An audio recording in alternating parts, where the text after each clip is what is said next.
2 oyda hammasini o'rganib olaman. 6 oyda numerating usta bo'lib olaman. 1 yildan keyin shular hammasi ish so'rab yalinib keladi oldimga hali. Eng zo'r uchastkalarni o'zim bitiraman. Ishim tanilib ketgandan keyin daja Alisher Usmonov chaqiradi meni. Uyini bitirib berganimdan keyin ishim yoqib qolib, meni 10 qo'lim bo'lgin deb o'zi aytadi. Lyubimchik bo'laman, o'zi krassavchik tilla bo'laman-ku.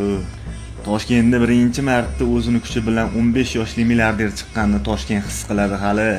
Pulli uraman, dom quraman, ofis arendaga chiqaraman. 100 ta dacha, 300 ta rentkar, 50 ta apteka, 80 ta supermarket, 150 ta moyka, 5 ta akvapark, 15 ta avtosalon faqat Inamarka bo'ladi.